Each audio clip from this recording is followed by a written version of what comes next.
예, 저희 집에는, 네, 6사람이 삽니다.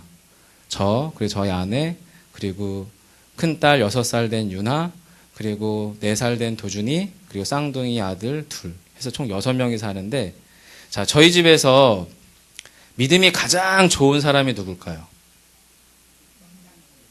쌍둥이, 막내. 네, 여러분이 이미 제 설계 느낌을 느끼시는가 봐요. 네. 이미 아셨으면 가셔도 되는데, 네.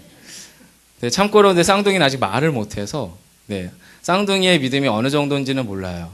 하지만 확실한 건 우리 쌍둥이 정도는 엄마 아빠가 주는 음식을 의심하지 않고 받아 먹을 정도의 믿음은 있습니다. 네. 저에게 있어서 지금 현재적으로 가장 믿음이 좋은 사람은 딸입니다. 딸. 기독학교 유치원하고 그리고 주일학교 유치부에서 최근에 창조주 하나님에 관한 이야기를 배웠나 봐요. 그래서 이 아이가, 딸아이가 말끝마다 이거 하나님이 창조하신 거야? 이거 하나님이 창조하신 거야? 그렇게 저한테 계속 물어봐요. 목사인 저한테.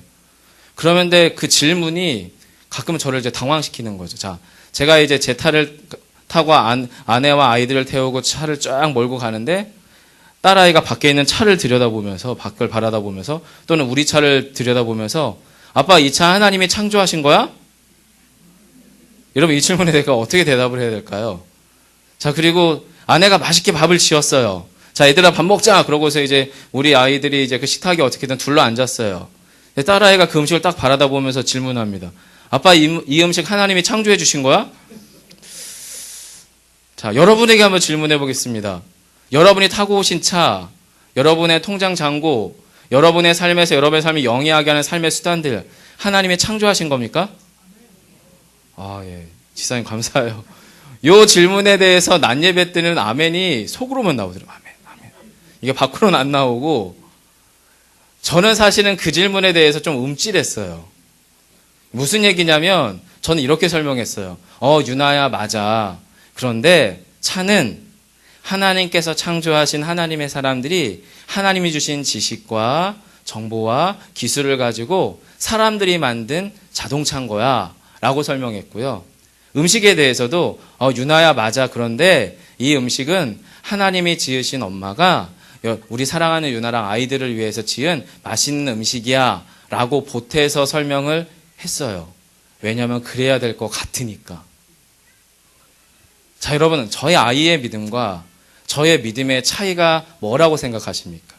지식? 아니면 제가 좀 더 신학적 이해가 충분해서 아이한테 잘 설명을 한 걸까요? 저는 개인적으로 볼 때에 아이의 믿음, 딸의 믿음과 저의 믿음의 차이는 우리 아이는 아빠와 엄마와 선생님들을 사랑하고 신뢰하는 사랑과 신뢰에 기초한 믿음을 소유한 아이입니다. 아이가 그 교사를 사랑하는 한, 그 아이가 저와 저희 아내를 사랑하는 한, 제 입으로 나오는 모든 이야기를 그 아이는 어떻게 해요? 믿을 겁니다. 그쵸? 믿습니다. 안 믿으시나 봐요, 여러분의 아이들은. 그쵸. 여러분, 어르신들은 이제 또, 목사님 좀 더 키워보세요. 이제 그런 얘기를 하실 수 있을 것 같은데, 적어도 6살 꼬마 아이는 사랑과 신뢰의 기초에서 그 믿음을 가지고 있습니다. 반면에 저는 왠지 그렇게 설명하면 뭔가 좀 불편해서 제 안에 그 무엇을 보태냐면 나의 지식, 나의 경험, 저의 확신을 거기에 보태서 아이에게 그 설명을 한 거예요. 결론적으로 말씀드리면 제 믿음보다 아이 믿음이 제가 볼 땐 훨씬 건강하고 맞는 믿음 같아 보였고요. 오늘 특별히 이 본문은 아이의 믿음으로 바라봐야만 말이 되는 본문입니다. 자, 여러분, 예수님이 우리를 걸으셨어요. 자, 또 믿으십니까? 하면 아멘 할 것 같아서 안 물어볼게요. 이거 어떻게 설명하시겠습니까? 여러분의 어떤 신학적, 과학적, 그 어떤 모든 지식을 총동원해서 이걸 어떻게 설명해 보시겠습니까? 불가능하거든요. 설명을 요구하는 우리의 믿음의 체계 안에서는 이게 불가능해요. 근데 우리 아이는 그냥 믿어버리는 거예요. 하나님이 예수님이 우리를 걸으셨대. 그냥 믿는 거예요. 어른의 믿음으로 이 본문은 여러분 사실 그렇게 감동이 되지 않습니다. 아이의 믿음으로 바라볼 때만 이것이 신명나는 진짜가 되는 말씀이 되는 거예요. 그리고 특별히 오늘 본문 가운데에서 저는 이 본문을 20대 때 신학생 때 처음 만났을 때에는 엄청나게 반감어린 질문 두 가지가 저에게 찾아왔어요. 제 개인적 상황 때문이기도 했고 저의 여러 가지 공공한 상황 때문에 하나님에 대해서 삐딱함도 있었기 때문이기도 하지만 이 본문을 읽어나가면서 저에게 찾아온 두 가지 질문은 예수님 왜 굳이 그러셨어요? 라고 하는 질문이에요. 무슨 얘기냐면 오늘 본문을 유심히 보시면 오늘 본문이 제자들이 풍랑을 만나서 그 배가 깨져서 내가 죽을 수도 있다라고 하는 것을 몸으로 받아들이고 있는 죽음의 공포를 맞닥뜨리게 된 최종적인 원인 제공자가 누구냐면 예수님이세요. 그렇잖아요, 여러분. 22절, 23절 한번 보시겠어요? 자, 22절, 23절 슬라이드로 같이 좀 보시면 좋을 것 같은데요. 자, 22절, 23절 같이, 네, 감사합니다. 같이 띄워주시면 보겠습니다. 22절 시작. 예수께서 즉시 제자들을 재촉하사 자기가 무리를 보내는 동안에 배를 타고 앞서 건너편으로 가게 하시고 무리를 보내신 후에 기도하러 따로 산에 올라가시니라. 저물매 저기 혼자 계시더니. 예, 오늘 이 본문에 보시면 예수님께서 앞에 어떤 상황이 있었어요. 그 상황 때문에 예수님의 행동은 지금 되게 급해요. 과격해요. 터프해요. 즉시라고 하는 말은 앞에 그 어떤 상황이 있고요. 그 상황에 대한 대처를 매우 즉각적으로, 매우 과격하게, 그리고 매우 강압적으로 행할 때 즉시라는 말을 사용합니다. 즉 예수님이 지금 앞에 어떤 상황 때문에 제자들을 즉시, 즉각적으로 반응해서 어떻게 하냐면 재촉해요. 근데 이 재촉이라고 하는 게 뭐냐면 말 안 들으면 맞을 것 같을 정도예요. 보이지 않는 어떤 되게 강압적이고 강력한 카리스마를 가지고 재촉했다는 말인데 그렇게 재촉해서 제자들을 어떻게 해요? 배를 태워서 갈릴리 바다 한복판으로 흘려보내요. 떠나보내요.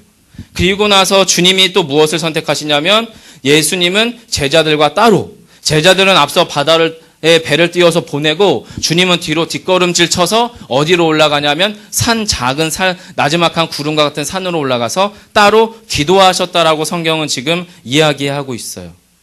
최종적인 고난의 원인의 제공자는 예수님처럼 보입니다. 왜냐하면 예수님은 제자들과 당신을 스스로 일부러 의식적으로 의지를 가지고 물리적인 분리를 불러일으켰기 때문입니다. 그 배에는 예수님이 계시지 않았고 심지어 그 배는 예수님께서 가라 하셨던 그 배라는 거예요. 우리 안에도 질문은 똑같잖아요. 우리의 모든 고난의 원인들 주님이 허락하시지만 않는다면, 주님의 그 상황을 나에게 두시지만 않았다면, 내가 이런 집에서 태어나지만 않았다면, 내가 이런 상황 가운데 맞닥뜨리지만 않았다면 나는 꽤 괜찮았었을 건데 라고 하는 최종적인 원인의 제공자가 당신 아닙니까? 라고 하는 최종적인 원인 제공자로서의 예수님에 대한 우리 안에 불편한 감정이 사실 우리 안에 있습니다. 그 질문한 거예요, 저는. 주님 왜 굳이 배를 태워 보내셨냐고. 또 한 가지 질문이 저에게 찾아왔어요. 예, 주님, 인생이 어렵다는 건 알겠는데 왜 꼭 굳이 이렇게 극단적으로 몰아붙이셔야 했냐고. 풍랑보다는 좀 작은 풍랑. 그래서 인간의 힘으로 어부들이 많았거든요. 예수님의 제자 중에는. 그 배를 아주 손쉽게 다루는 아주 고도의 정말 훈련되어 있는 어부들이 많았거든요. 그러면 그 정도 풍랑만 허락하셨으면 괜찮잖아요. 근데 지금 이 풍랑이 어느 정도냐면 이 배가 깨어질 판이고 더 이상 자신들의 인력과 자신의 기술과 모든 통제 수단들을 가지고 사용해 봤지만 더 이상 이 배는 내가 어떻게 제어할 수 없구나라고 하는 것을 몸으로 느낄 뿐만 아니라 그 몸은 내가 죽을 수도 있구나라고 하는 죽음의 공포를 몸으로 느끼고 있는 그 상황까지 주님이 제자들과 그 배를 몰아붙이셨다라고 하는 거예요. 그래서 그 24절에 보시면 배가 이미 육지에서 수리 2km에서 3km 정도 떠나서 바다 한복판에 있다는 거예요. 그리고 바람이 막바람이에요. 근데 이 맞바람이 뭐냐면 제자들은 육지로 가려고 노를 젓는데 그 바람은 계속 배를 바다 한가운데로 밀어넣는 바람입니다. 그 상황 속에서 모든 걸 다 해봤지만 더 이상 버틸 수 없는 상황 가운데에서 죽을 수도 있구나라고 하는 위협 가운데 있더라라고 하는 거예요. 자, 이 두 가지 질문이 사실은 우리의 신앙생활을 다소 힘들게 합니다. 복잡하게 하고 어렵게 하고 내 믿음을 의심하게 만들기까지 하지요. 그런데 여러분, 결론적으로 말씀드리면 사실 이 두 가지 원인과 이유들은 나름의 이유가 있었어요. 그 이유를, 그 모든 진면목을 깊이 들여다보면 정당한 이유가 있었더라라는 거예요. 첫 번째로 예수님이 왜 제자들과 물리적인 분리를 일으키셨냐면 이 앞에 어떤 사건이 있었냐면 오병이어 사건이 있었습니다. 예수님이 물고기 5개랑 물고기 2마리랑 떡 5개로 5천 명을 먹이시는 기적 사건이 발생을 합니다. 그 기적 사건 이후에 요한복음에 보면은 이스라엘 백성들이 유대인들이 예수님을 자신들의 정치적 메시아로 세우려고 하는 정치적 무브먼트가 일어납니다. 그래서 예수님이 의도적으로 따로 산에 올라가셨다라고 요한복음은 기록을 해요. 그러면 주님께서 지금 이 일은 무슨 일을 했냐면 예수님이 이 땅에 오신 본래의 목적은 정치적 메시아가 아닙니다. 힘과 권력의 군주가 아니세요. 그런데 그런 무브먼트 가운데서 누구를 빼내시는 거예요? 제자들을 빼내시는 겁니다. 세상의 방식과 세상의 가치관과 세상의 정치 권력을 추구하는 그 어떤 세상의 방식으로부터 제자들을 뽑아내서 그들을 따로 배에 태워서 분리시키는 행동이었습니다. 또 한 가지는 예수님이 이 본문 앞서서에 세례 요한이 죽습니다.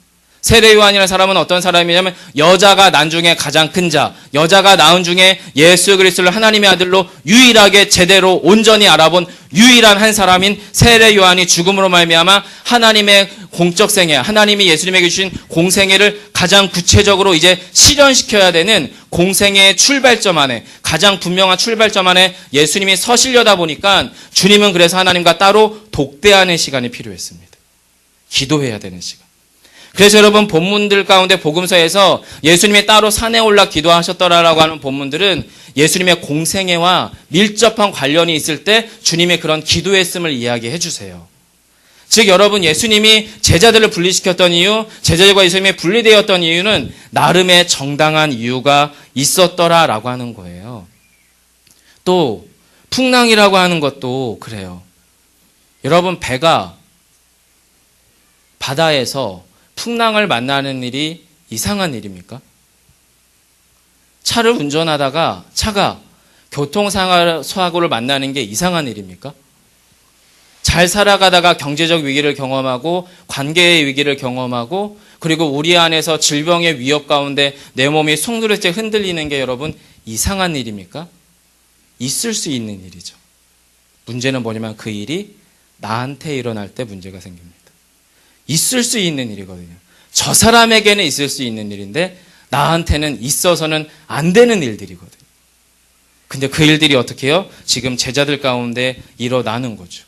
작년에 저희는 영화 오두막이라는 영화를 봤어요. 삼남매의 아빠가 사랑하는 막내딸을 캠핑 갔다가 실종이 일어났는데 실제로 연쇄살인범에 의해서 딸아이가 처참하게 살해당한 상황.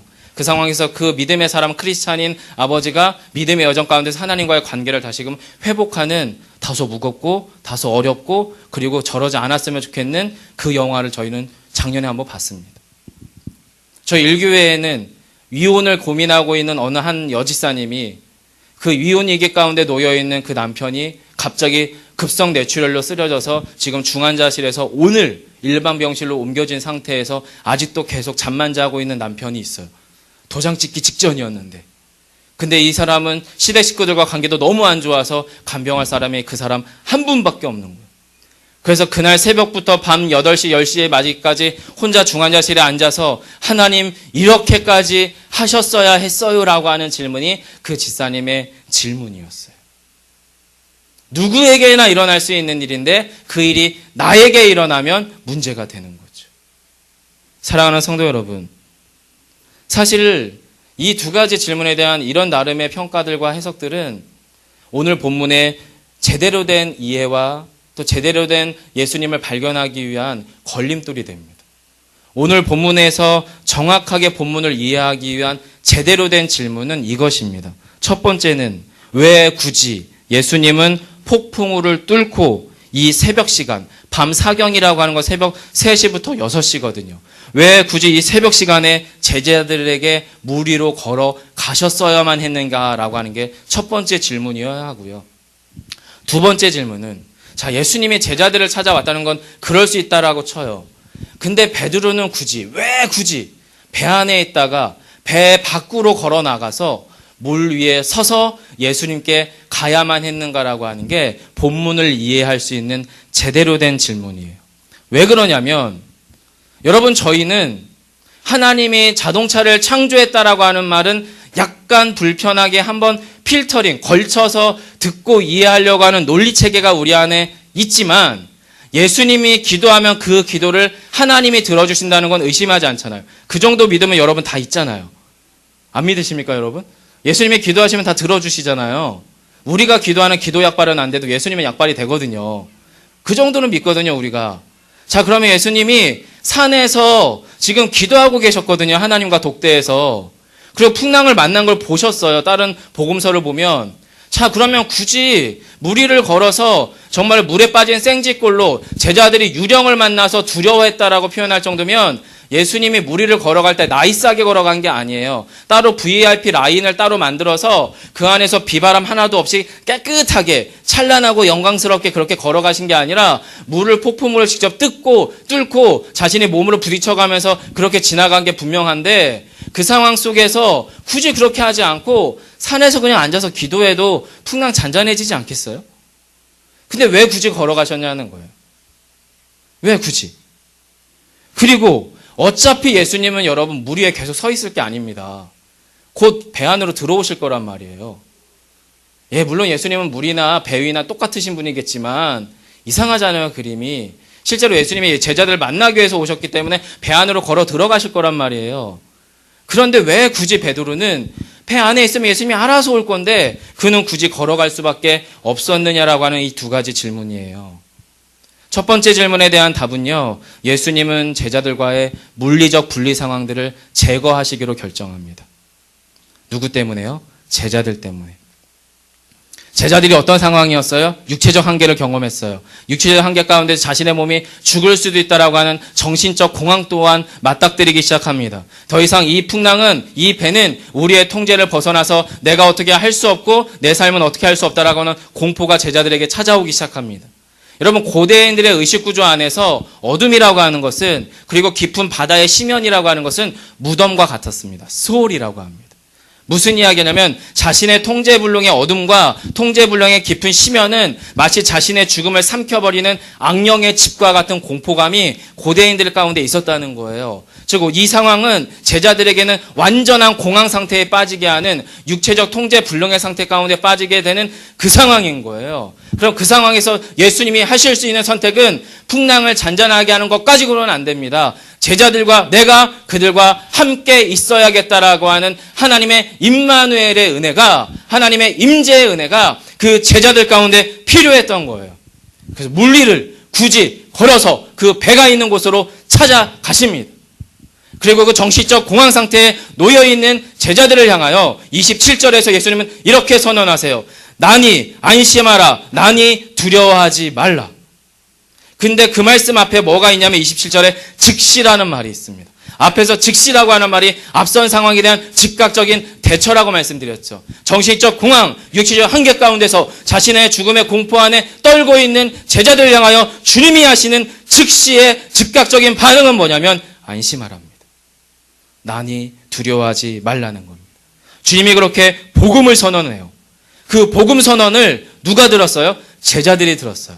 제자들이 그 복음 선언을 들었는데 그 중에서 누구만 변화가 일어나기 시작하냐면 베드로만 변화가 일어나기 시작합니다. 27절에서 주님의 복음 선언 이후에 28절에서 베드로가 이렇게 말씀합니다. 주여, 만일 주님이시거든 나를 명하사 물 위로 오라 하소서. 왜 그랬을까요? 더 이상 이 배는 안전하지 않구나라고 하는 것이 베드로에게 경험됐기 때문입니다.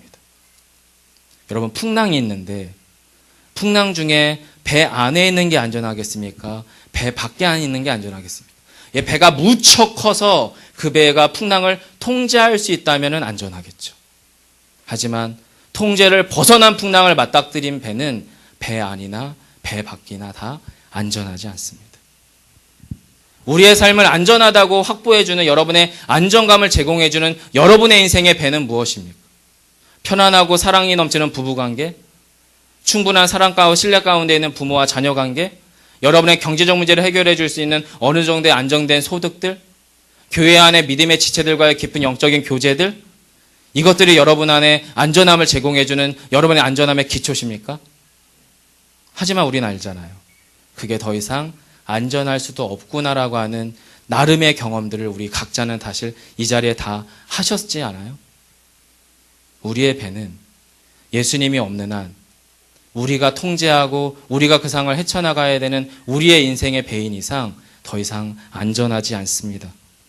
그래서 베드로는 주님을 향한 믿음의 결정을 합니다. 영적인 역전이 일어납니다. 배 안은 안전하지 않다. 주님에 계신 그곳이 안전하다. 그리고 주님과 함께 주님이 계신 하나님의 사역이 임하는 그 현장 안에, 하나님의 역사가 일어나는 그 현장 안에 함께 서기를 갈망하기 시작합니다. 베드로가. 그래서 주님께 요청합니다. 명하셔서 물 위로 오라 하소서. 예, 그렇게 요청하자 주님이 29절에서 오라 했어요. 자, 여러분 보세요. 그가 믿음의 놀라운 결정을 했거든요. 결정권을 했어요. 더 이상 이제는 일상이야말로 가장 놀라운 기적이라고 하는 것을 인정하기 시작했어요. 안전한 배를 탄다는 것, 가정이 편안하다는 것, 부부관계가 정상적이라고 하는 것, 내 몸의 건강이 유지된다는 것, 약간의 안정된 소득을 통해서 내 삶이 정상적으로 영이 된다는 것이 그것이야말로 가장 놀라운 기적일 수 있구나라고 하는 일상의 역전이 일어나고 영적인 역전이 일어나기 시작하자 베드로가 주님 앞에 믿음의 결단을 하죠. 주님 오라 하소서. 그러자 주님이 오라 했거든요. 자, 그러면 되게 나이스하게 멋지게 쫙 서가서 예수님하고 웃으면서 딱 포옹하고 배에 멋지게 들어와야 되는데 본문은 상황이 조금 달라요, 여러분. 30절을 한번 보려고 하는데요. 30절 혹시 제가 읽어드리겠습니다. 바람을 보고 무서워 빠져가는지라 소리질러 이르되 주여 나를 구원하소서 하니. 이게 무슨 상황이냐면 오라 했어요. 그래서 베드로 안에 믿음의 동사가 발생합니다. 29절에 보시면 베드로가 배에서 내렸어요. 그리고 나서 물 위를 걸었어요. 그리고 예수께 걸어갔어요. 세 가지의 믿음의 동사가 29절에 등장을 합니다. 그런데 그 동사를 가지고 우리는 보면 와 멋지다. 베드로 됐네. 베드로의 믿음이 되게 탁월해. 그럴 줄 알았는데 30절에서 바람을 보고 공포감과 무서움 가운데서 그 몸이 빠져갑니다. 사랑하는 성도 여러분, 배를 벗어나게 됐어요. 일상을 떠나는 게 아니라 일상을 새롭게 바라볼 수 있는 힘이 베드로에게 생기기 시작했어요. 하나님의 역사 안으로 걸어 들어가서 그 역사 안에 참여할 수 있는 하나님의 사람이 되기 시작했어요. 하지만 문제는 그 믿음은 하나님이 우리에게 주신 선물로서의 믿음이지 내 안에서 발생하는 믿음이 아니에요. 베드로가 점검한 건 뭐냐면 30절에서 나의 믿음이 얼마나 작은지를 점검할 수 있게 됩니다. 이 배에서 걸어 내려가서 물 위에 서지 않는 한 여러분, 저와 여러분은 우리가 가진 믿음이 얼마나 작고 얼마나 보잘것없고 얼마나 무력함으로 말미암아 우리라고 하는 사람들이 바람이 몰아치는 상황 안에 압도당할 수 있는지를 점검이 불가능해요. 물 위에 서지 않는 한 나의 믿음이 얼마나 작은지조차 가늠할 수 없는 자들이 바로 저와 여러분이라는 거예요. 베드로는 물 위에 서기 시작하자 내 믿음이 얼마나 작은지를 알기 시작했어요. 오라 하신 주님의 말씀이, 오라 하신 주님의 그 믿음의 고백들이 자신의 상황보다 작아요. 말씀보다는 바람이 몰아치는 상황이 자기한테 훨씬 커요. 그래서 어떻게 해요? 빠집니다. 그리고 여러분 무엇보다 베드로는 우리 어른들처럼 물 위에 서 있었던 경험보다 폭풍우를 맛봤던 경험이 훨씬 많습니다. 실패를 맛보고 아픔을 맛보고 세상의 고통을 맛봤던 경험들이 물 위에 섰던 시간 한 10초 될까요? 그 시간보다 실패와 하나님 없는 상황에서의 아픔을 경험한 시간이 훨씬 많아요. 베드로는 그 가운데에서 무엇을 결정하는 거예요? 이 폭풍우는 나를 삼키고 나를 죽게 할 수 있겠구나. 또 한 가지의 점검이 있습니다. 예수님은 아직 저기에 계세요. 저기에. 그리고 나는 어떻게 해요? 거기까지 걸어가야 돼요. 예수님은 아직 나에게 멀고, 그리고 베드로는 자신의 걸음을 떼서 주님께로 가야 되는 자신의 수고가 남아있는 것처럼 보여요. 그런데 자신의 믿음이 얼마나 작은지를 베드로는 점검하게 됩니다. 그런데 그때 또 즉시가 등장합니다. 31절에서 예수께서 즉시 손을 내밀어 그를 붙잡으시며 이르시되 믿음이 작은 자여 왜 의심하였느냐. 그리고 배에 함께 오름에 바람이 그쳤다라고 성경은 고백합니다. 사랑하는 성도 여러분, 우리의 삶에서 우리를 안전하게 할 수 있다라고 담보하고 확신하고 있는 그 어떤 것들이 더 이상 우리에게 안전함을 제공해주지 않을 수도 있다라고 하는 것을 혹시 경험하고 계시거나 이미 경험했다면 또는 앞으로 혹여 경험하게 된다면 우리는 무엇을 해야 됩니까? 베드로와 같은 믿음의 결정을 하셔야 됩니다. 예수님이 없는, 예수님 없이 살아가는 우리의 삶의 그 어떤 인생의 수단들은 저희를 최종적으로 안전하게 지켜주지 못합니다. 그때 주님은 우리의 인생 사이로 걸어 들어오실 거예요. 오늘 본문에서 물에 빠진 생쥐꼴로 예수님이 오셨지만 예수님이 이 땅에 오실 때에 존귀함의 자리, 영광의 자리에서 비천함의 자리로 내려오셨어요. 영광과 존귀의 장막을 찢으시고 이 땅 안에 비천함의 자리로 오셨습니다. 낮아지심의 자리로 오셨습니다. 영생의 자리에서 죽음의 자리로 스스로 내려오셨습니다. 그리고 십자가상에서 물에 빠진 생쥐꼴처럼 인생 가운데 사망과 죄 가운데 두려움 가운데 놓여있는 인생들 안에 최종적인 답으로서 당신은 이미 우리 안에 서셨습니다. 그 주님이 지금 저와 여러분 안으로 걸어 들어가기를 원하시고 계시다는 거예요. 그때 우리가 해야 되는 결정은 무엇이냐면, 예, 주님, 제 삶에서 예수님 없이 살아가는 그 인생의 어떠한 모든 배와 같은 수단들은 더 이상 안전하지 않습니다. 제가 주님께로 나아갈 수 있는, 물 위에 설 수 있는 믿음을, 말씀을 주옵소서라고 하는, 내게 은혜를 주옵소서라고 하는 갈망이 필요합니다. 그래서 베드로가 뭐라고 외치냐면, 주여 나를 구원하소서. 주여 나를 구원하소서. 여러분, 말씀 위에 산다는 것은, 믿음을 가지고 산다는 것은 물 위에 서는 것과 같습니다. 실체가 안 만져집니다. 실체에 맛이 없습니다. 물이라고 하는 것이 어떤 형태와 상황 안에서 변해 나아가는 것처럼 우리의 믿음이라고 하는 것은 흘러나가기도 쉽고 빠져나가기도 쉽고 손으로 잡아봤자 손으로 만져지지 않는 실체처럼 느껴지는 게 말씀과 믿음이에요. 하지만 그 말씀이, 그 믿음이 진짜처럼 되기 위해서는 우리가 물 위에 서야 되는 믿음의 결단이 필요하다라는 겁니다. 어린아이와 같은 믿음이 필요해요. 우리 안에 신학적인 해석이나 그럴싸한 설명이 아니라 예수 그리스도가 하나님의 아들이며 나의 영혼의 주인이시며 내 생명의 문제를 해결하실 유일하신 참 하나님이심을 믿는 믿음, 그 믿음이 우리의 믿음의 출발점임을 여러분 믿으셔야 됩니다. 하나님께서 우리 안에 주님을 통하여 그 말씀을 건네주시고 계시다는 거죠. 주일날 목사님도 말씀하셨잖아요. 우리가 하나님을 믿자. 우리가 하나님을 믿자. 생각보다 못 믿습니다. 생각보다 하나님을 믿지 못할 만한 이유가 우리의 현실 안에 너무 많습니다. 너무 잘 돼서, 너무 안 돼서, 너무 힘들어서, 너무 편안해서, 모든 것들이 만족스러워서, 모든 것들이 불만족스러워서. 그럼 언제 하나님을 믿습니까? 언제 우리 안에 진짜 믿음 가운데서 예수님의 손을 잡고 우리의 인생의 배 가운데 주인으로서 주님을 초청하며 오늘 본문의 제자들처럼 예수님 앞에 절할 수 있겠습니까? 이 기도의 현장이 여러분에게 그 인생의 배와 영혼의 배 가운데 주인 되신 예수 그리스도를 순전하게 만나는 자리여야 할 줄 믿습니다. 그 믿음의 자리에 우리가 서 있음으로 말미암아 주님과 더불어 함께 해가시는 저와 여러분 되시기를 간절히 소망합니다. 함께 찬양하고 기도하겠습니다.